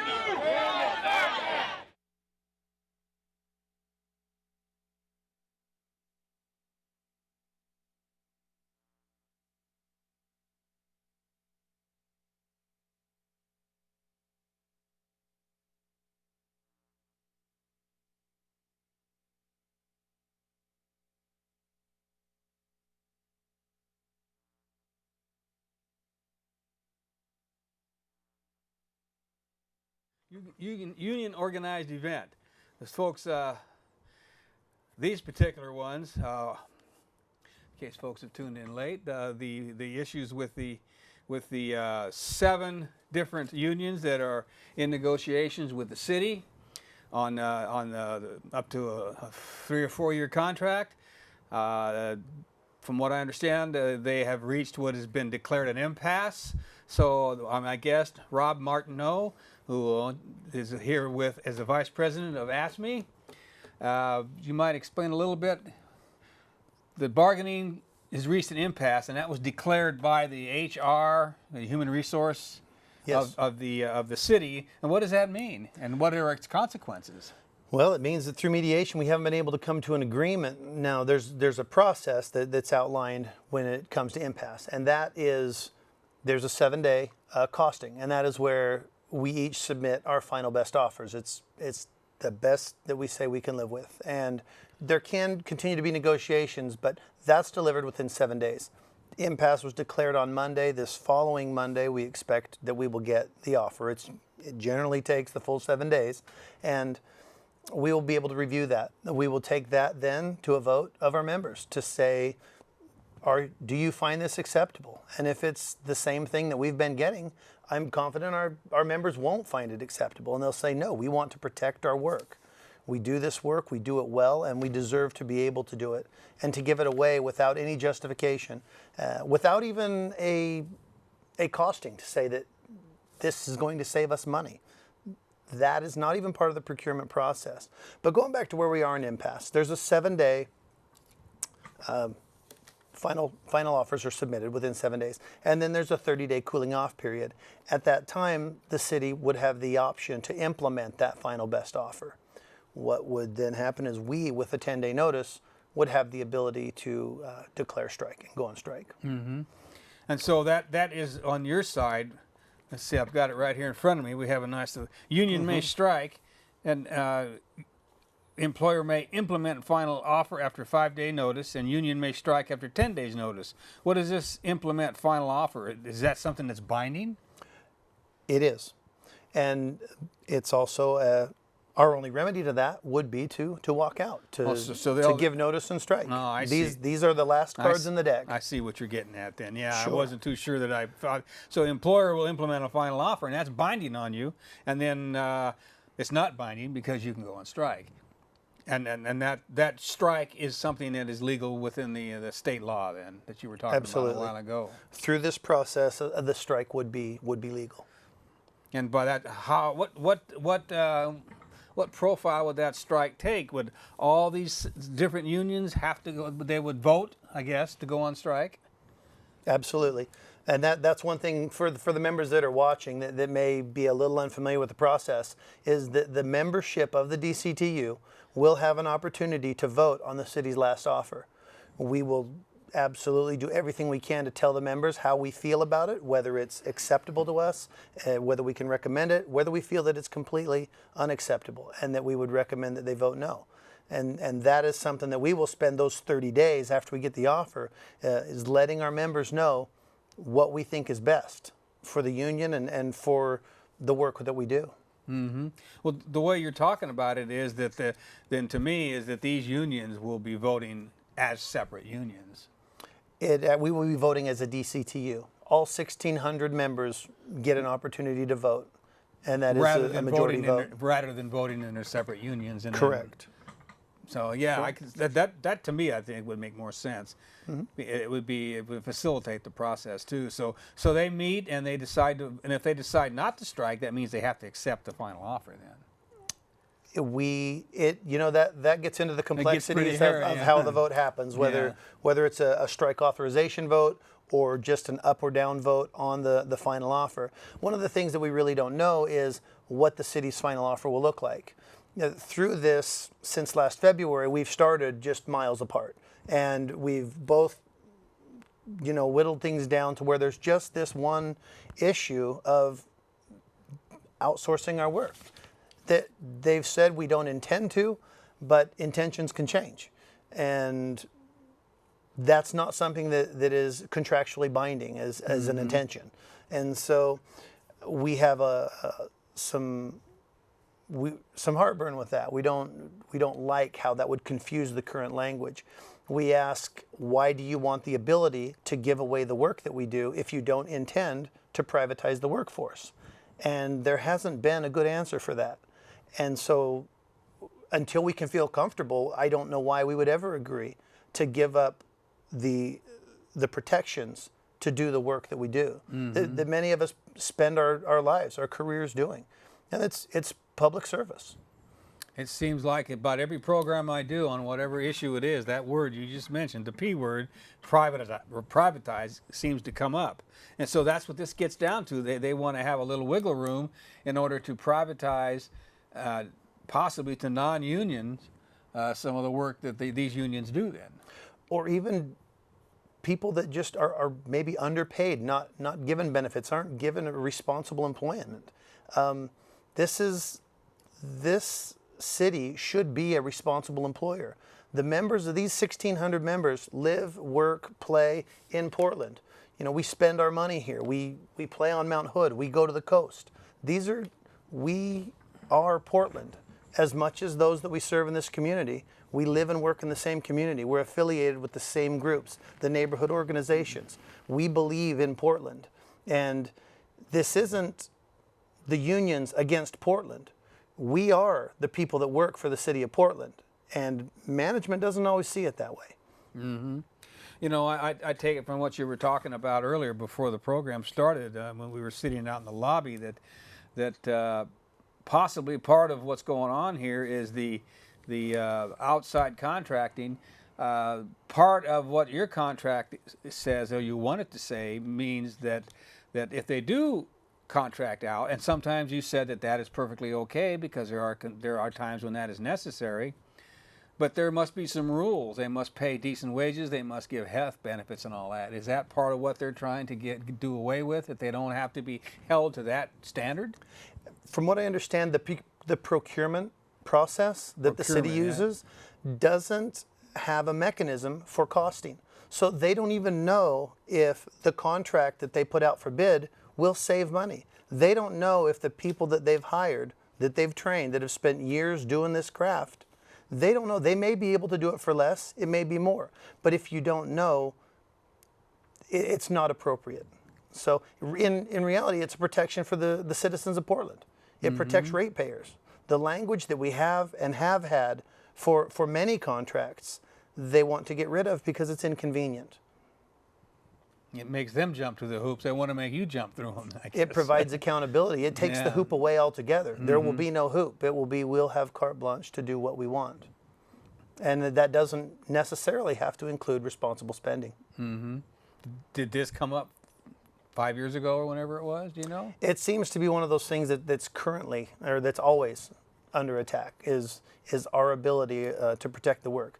We have given numerous provisions about where it is appropriate to use outside labor.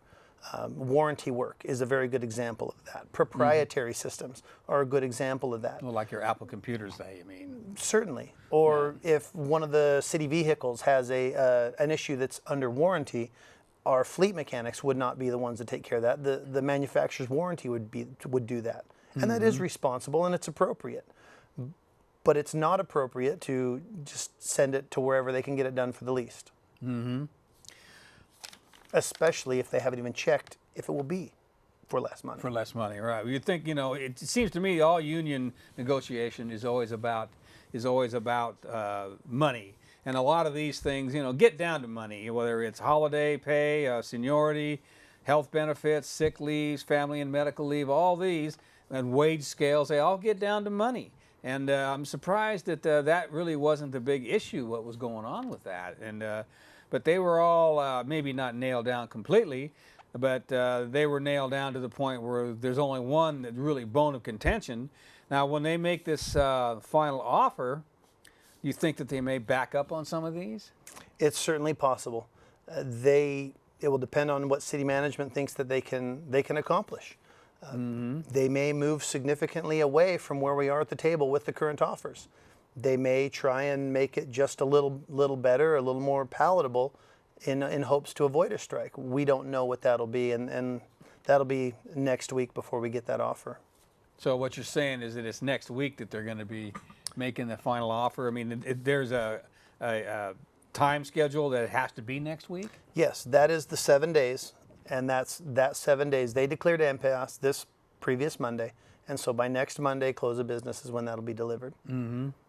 And then you've got 10 days to.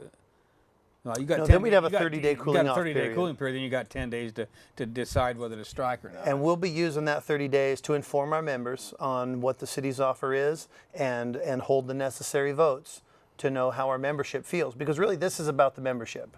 This isn't about the bargaining team or officers. This is about the membership and what's best for them. And they get a say in that. That's why we hold the votes. It is a democratic organization. So that brings up a point that I've always been curious about. I mean, you know, you have these 7 unions, and they're all working together to have a union or a contract with the city, and how do they? I don't know how to phrase that. Because they all, you know, I could go about it this way. So you have pipe fitters, you have different trade unions, painters, and they all have different scales of pay, right? So how does the union negotiate with that? Well, there are different classifications throughout the city. Because there's a word here, working out of classification. No, Sure. That's part of what it is then. And it may be that somebody is working in a certain classification. There may be a classification that pays a little more or is a different trade that someone has received training and is skilled enough to do. And they may be upgraded to fill that position to fill a temporary need. That was something that certainly we did some giving back on that language. We had some certain protections there that we've agreed to let go. But the unique thing about these negotiations is that it's really not about wages. It's not about benefits. It's not economics that we're arguing over.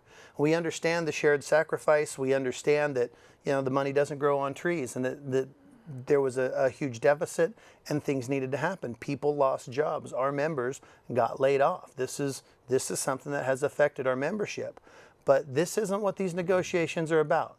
This is about responsibly administering the city, responsibly assigning the work, and doing it where it makes sense. We're not even saying that they can't contract it out to save money.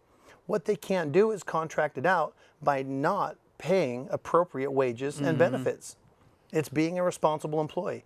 This is the part that provides some accountability to the city in city government. This is about government accountability. Right. And the mayor and the commissioners have the ability to settle this. I believe they could settle this tomorrow if they chose. This is something that they've allowed to go.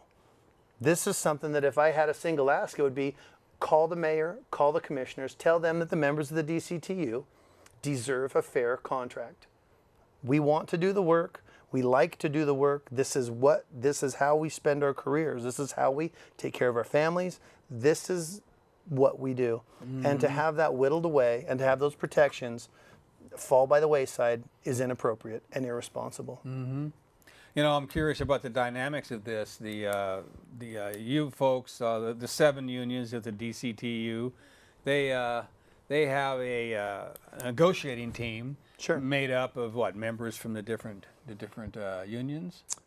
No, the city's negotiating team is made up from managers in the HR department, managers in some of the bureaus, and they are who decides what parts of the contract that they, quite frankly, have found they can't live with and that they want changed. And then who negotiates from your side then? Well, we all have representatives from our unions. We call them council representatives, or the different representatives from each union will have a staff person from that union, as well as members from that union at the bargaining table. Are they open meetings, or are they closed? The negotiations, yes, are open. So even the public can come in then? I'm not for sure on that. I rarely see members of the public engaged enough to sit. It can be pretty dry. It can be a little tough at times. Yeah. But as a member, I have gone and seen negotiations, and and sat. You know, you don't get to participate, you don't speak in the meetings, but you can be part of the process or at least witness the process. Well, I think if the public was there, it would make a little difference, even if they couldn't participate. The fact that the public is involved, I would think, always makes a public official nervous, especially elected officials. Well, and the elected officials aren't even aren't involved in the process. That's they where I was send going their next with yeah, that, that yeah. would, But- you know, that may help to be able to have them. You know, one of the things that's I've heard referenced in these negotiations is that the city's management's bargaining team has been quick to negotiate to a no and seemingly unempowered to get to yes. That when we try and bring compromise or bring new language or something that may fit the operational needs of the city as well as protect our jobs, the answer is no, that doesn't work for us.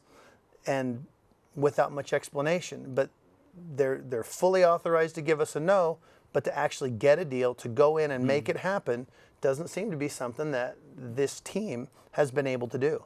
And we've asked the mayor, we've asked commissioners, what do we need to do? And to this point, they've been fairly silent. So they can say no in one word, but they got to say, they can't say yes. They got to say, we'll get back to you later. Basically. Were you in the negotiations? No, but I can understand how bureaucracies work. I think because they that's- all work the same, whether they're overseas or here. You know, it's always a hemming and hawing. Yeah. Let someone else make the decision, but they're not here right now. Sure. You know, I can understand how that all works. Sure. So now we've got, you know, a little over 20 minutes left, and we could put up a phone number if folks want to call up and ask questions. You know, this is a convoluted process in a lot of ways. The details are, but what's really going on isn't convoluted. I mean, this is something that comes up every 3 or 4 years or whatever, and you have to go through this, and it seems like, you know, you end up eating up, 30% of your year negotiating. And is this probably what's happened in the past as well? It seems to. It's not uncommon that the contract will expire and we don't have a successor agreement, and it would be nice at some point just to be able to get to an agreement prior to a contract expiring. But it seems to be the tone of labor throughout the country, throughout communities. People are dealing with this, with the privatization, with the outsourcing, with you know, where the teachers are currently, where Boeing was in Washington. It is really an attack on organized labor in a lot of ways. That may not be a small scale in the city of Portland, but in the broader sense, it happens all over the country. Well, you know, the conservative side, the Republican side, that they tend to want to give all the power to the folks that have the money and run the corporations, and then there's the other side. The Democrats tend to speak for the labor. Have you been happy with how the Democratic Party has responded to, or have they at all been involved in this? Honestly, no. There hasn't been that much involvement from either way. I know that there are several ballot initiatives. There's a lot of things coming up in the next election cycle that affect organized labor. And Oh, really? Like what? well, one of them is IP9 is one of the new things that's coming up. There are several anti-worker measures that are starting to make the rounds and in circulation, and that really is an attack on workers' rights to organize, on workers' rights to have a voice in their workplace. Like what happened back in Wisconsin last year. Absolutely. When with Scott Walker, I guess, passed some laws that signed some things away where they didn't have the right to bargain anymore or something. Absolutely. Like that. Took away the right that we're exercising now. The collective bargaining is what was taken away. So that isn't a federal law, then it's state by state. Correct. You'd think that would be something across the board, and almost. Of course, I guess we didn't start out with union rights. Obviously, we didn't start out with a 40-hour week or paid holidays or any of that. And that was all because of what unions have brought. And even people that aren't in unions are able to have the benefits of that. Absolutely. 40-hour a week and 8-hour day and all that, and you know, child labor laws and all that has been. As anybody that's ever been involved with anything having to do with sweatshops overseas, you know, over there it's a whole different situation. I mean, you over there, children can work. Just recently, the garment industry, what was it, in Vietnam, where they had those terrible fires and collapses? We don't have that stuff happening here. It's because of unions. There's so many things that we can talk about that unions have created and carved out, you know, from starting with the robber barons to present day. And now, since what, the 70s, since Reagan, it's starting to go back the other way. It seems to be. And, you know, the union movement, the labor movement started around employee safety. It started because people were dying doing the work to make somebody else money, whether it was in the coal mines or anywhere in labor. I mean, AFSCME has a long history in labor. Dr. King and the sanitation workers, that was AFSCME. That was the same union that I'm a member of. We still have an active local in that same place today. So we've been active, and this is something that there's a rich history of. I mean, the ILWU is another. The labor movement has been about protecting workers and workers' rights, and just the right to go home at the end of the day, you know, to be able to work in a safe environment. The protections of while you do your job. And get paid. This, you know, I know a lot with the workers that do the what's the word, the group that is down there on MLK, that day laborers, that's the word. You know, they have to fight to get their pay sometimes. Sure. And I'm sure that might have been the situation in other areas too, whether it was the coal mines, you know, the areas where the areas were very, very high poverty. And I was just hearing where the folks back in Kentucky in the coal mine areas were like 35% unemployment. And now they were talking about the you know, this is the day that Johnson declared war on poverty, and they were talking about they went to this area in Kentucky, and it's dropped considerably since then. There's areas all over the country that the workforce had no power at all because there was more people than there were jobs, and we've gotten back to that. And I think the union, where you have to belong to the union, and don't you have to demonstrate a certain amount of expertise to be able to do the job? Sure, we compete for our jobs. We take a test, we apply, we show that we have the skills, the knowledge, skills, and ability to do the work. It's not a gift that we do our job. We earn our jobs and we earn our pay. Mm-hmm. I haven't seen the phone number up. I want to see if we can get some phone calls in here. That's 503-288-4448. I think there might be some folks that are plugged into these different unions and may want to call up and make comments. And then again, there may be some folks out there that just have a question. And, you know, if you think that unions suck and you think that the city has a right to do whatever they want, give us a call and we'll field that question as well. I sometimes learn more when the opposition, even though that doesn't happen much on public access, when the opposition calls in and says, well, I think this and this and this, and I think you're wrong, well, then we can kind of, you know, we can negotiate, which is something that even though you're not a negotiating team, the folks that are involved in this issue, I'm sure they do a lot of discussion at these. You meet as a DCTU, but all these different unions also meet too as well. We do. And so we do several times a month. So that number is 288-4448, I believe, or 288-4442 is one of those two numbers. I have some notes here. I was wanting to I remember reading on the front page there, city workers involved in virtually every aspect of city government and are very proud to work for our community.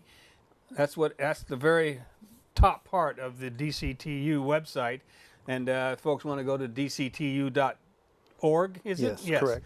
Or AFSCME, AFSCME Local 189.com, and they can read what these folks think. And I think that the whole community aspect of this, I think, is what's most important, because they're not just dealing with the 1,600 members of these unions, they're actually interfacing with the people as well, the community. Absolutely. And do people of the community go to these individual meetings for the unions, or is that pretty much Not generally.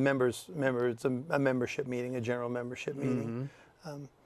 But we interact with the community on a daily basis. You know, I work primarily in Southwest Portland, and I speak to the people on the streets. They see me. Where I work in construction, quite often I'm in the road and inconveniencing somebody. But what I'm doing is maybe fixing a broken water line. I mean, we have an aging infrastructure. I may be installing a service to a new home being built. So, I mean, we have an opportunity to be in the community and see, you know, what's happening, the impacts that we're having, and how we benefit the community. And we take pride in that, in being able to provide a valuable service. And it's an important service, The city is involved with I see we got the number up there, 288-4442. If folks have any questions or comments, it might be a good idea to pick that phone up and see what we can come up with. We'll continue with the conversation here. We were talking about the relationship of unions to the community. I don't know if we even use the word relationship. The unions are the community.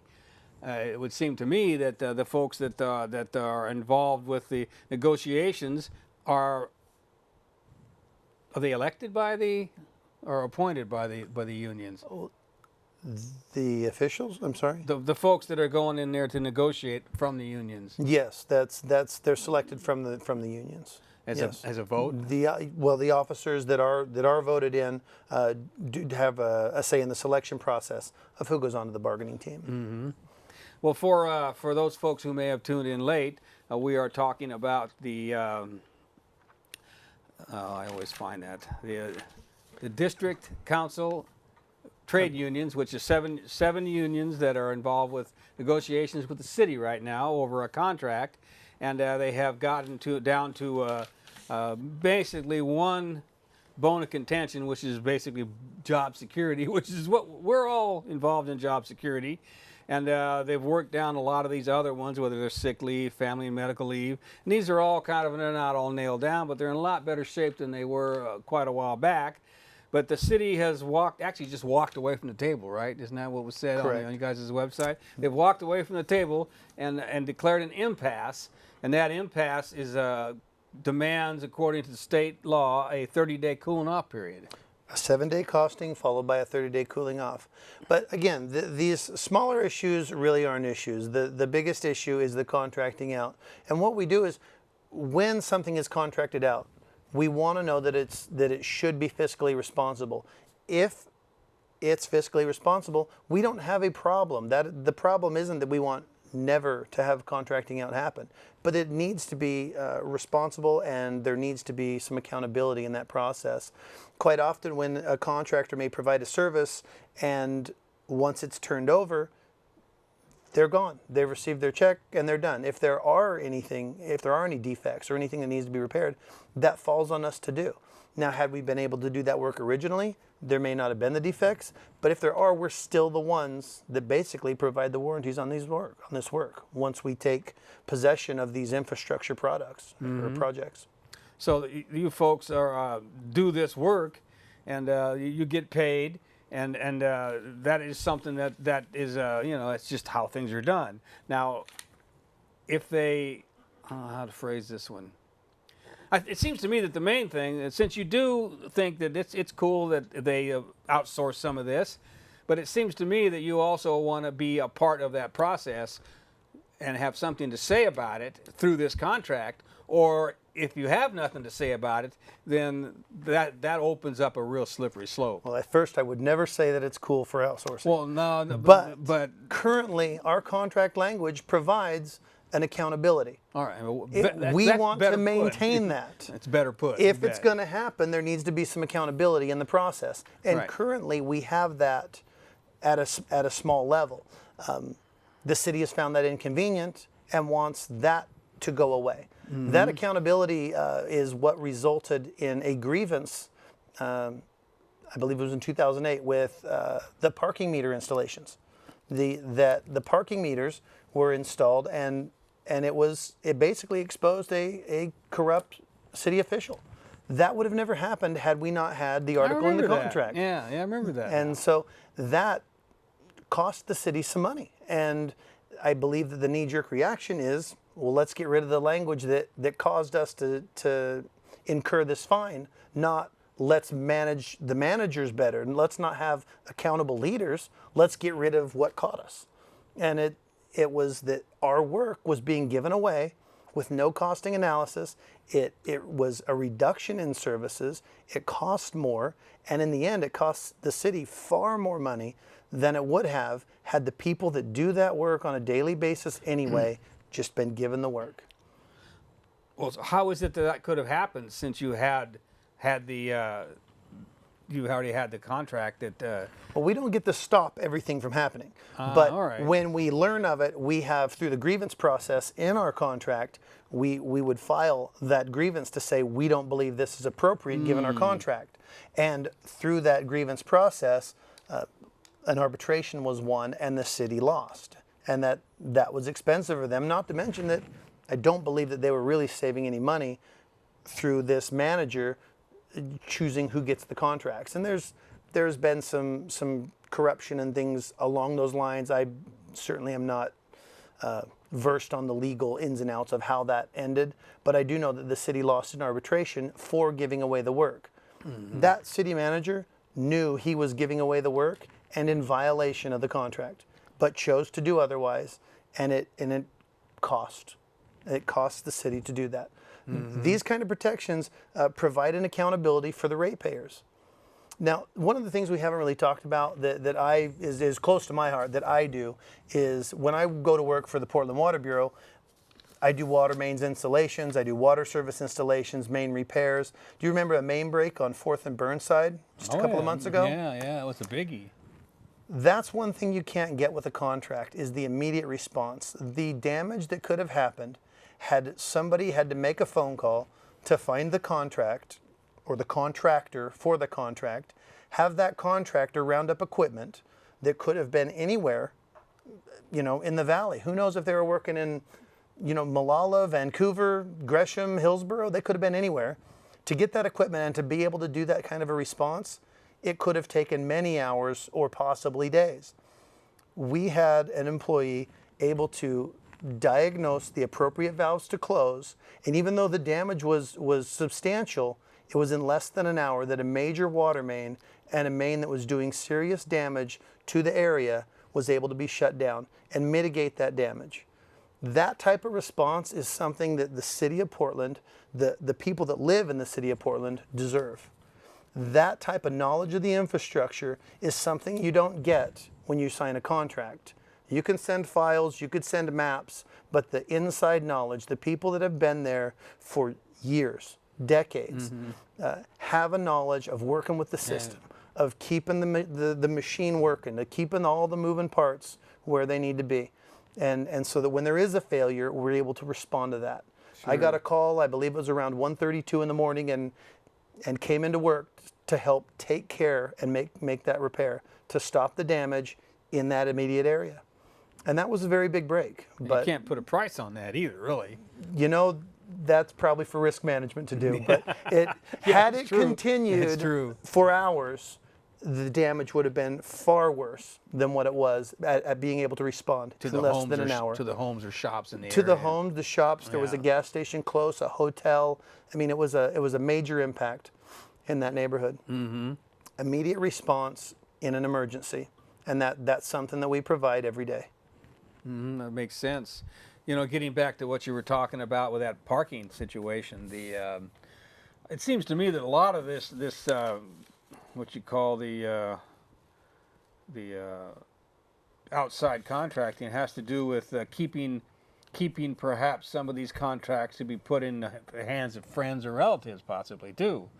Which could be, there's always that. I forget the terminology for that, but it's in order to make sure that proper channels are gone through, rather than just handing it off to somebody.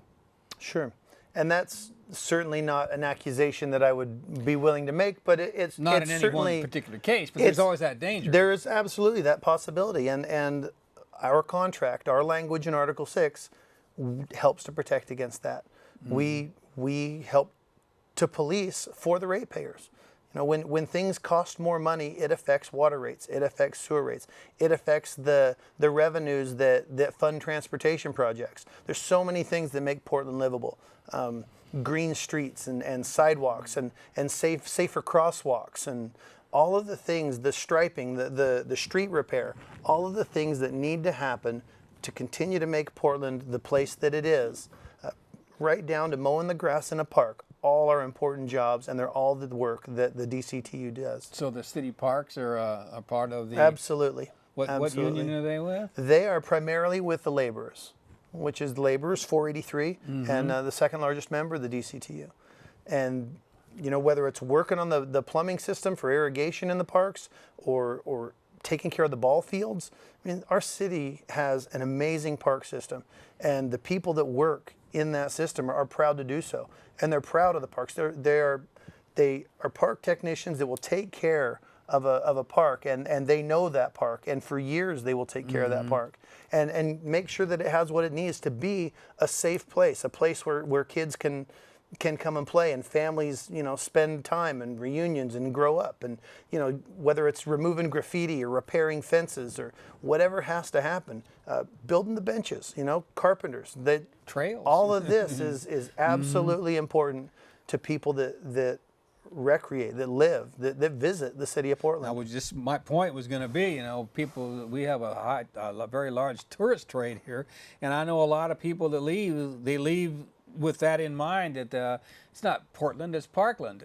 You know, there's a lot of parks here, and people remember that, and they talk about that when they go home. I mean, you know, I'm sure all cities have parks, but we've got an awful lot of them, and they're all very well maintained. And that is just one of the many things that the unions that are involved in doing that upkeep are part of the DCTU that are doing the negotiations with the city right now.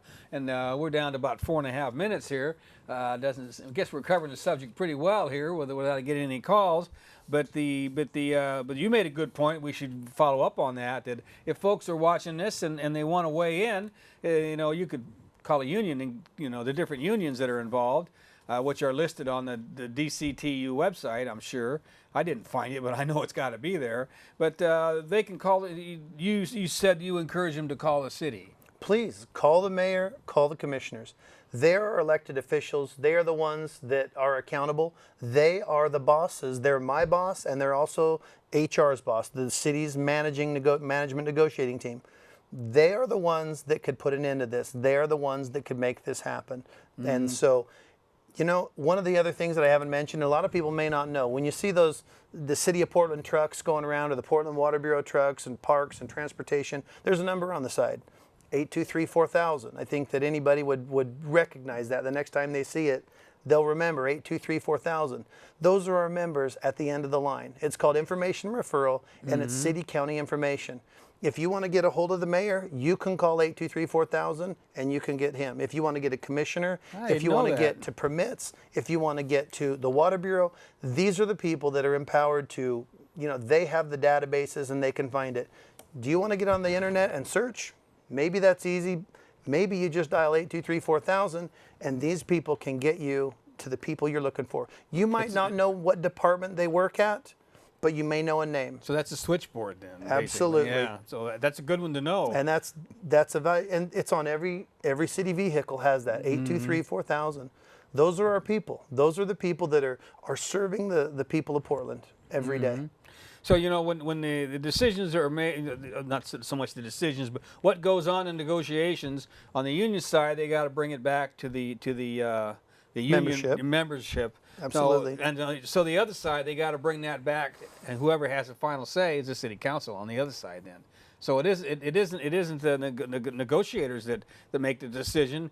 It's the unions members and the city council on the other side then. Absolutely. That's how that works. Well, it would be an uncomfortable room to have 1,600 people trying to be heard at a negotiating table. So we send our representatives to get what we think is an appropriate compromise, an appropriate agreement. And that's what we call it. You know, a lot of people say, oh, it's a contract negotiation. Well, what it's called is a collective bargaining agreement. Right. And that means we agree to abide by what's in this. Everything in the contract isn't necessarily good for us every day, but it may be what the city needs for the operational needs of a bureau. We don't always like every piece of a contract, but we agree, and we agree to live by that deal. And so there's a lot of, you know, sometimes talk about, oh, well, the contract gets in the way of this. Well, that was an agreement. That wasn't something that was random and not personal to your job and how you manage. You and your bosses agreed to this, and we've agreed to this, and that's where we want to get. We want to get to yes. We want to get to something that works for us and for the city of Portland. Right, and that makes all the sense in the world, and I think that the union's willingness to compromise would be a good lesson for our Washington, D.C. folks, because you know, they've forgot how to do that. It seems to be fairly polarized, doesn't it? It seems to be pretty much. And, you know, there's a little polarization going on here too. But the fact that you've decided on 8 or 9 of these 10 issues says a lot for both sides, I guess. That the people are willing to give and take, and that's what it's done. As long as everybody can live with it. Unfortunately, this impasse over this one issue is making it a real issue, and hopefully it doesn't lead to a strike down the road. But we're down to about 30 seconds. So Rob, I appreciate you coming on. You're really clear. You really have an understanding to this, and now you've given me a great understanding. And hopefully the viewers out there have got a good grip on what's going on, and will call the city and say that they need to negotiate in good faith and continue with these contracts that have been going on for I don't know how many years, but this latest one has been 6 months or so that they've been going without it, and a year totally that they've been negotiating in this. So that's it for now. We'll see you in a month. Thanks for tuning in. Thank the crew.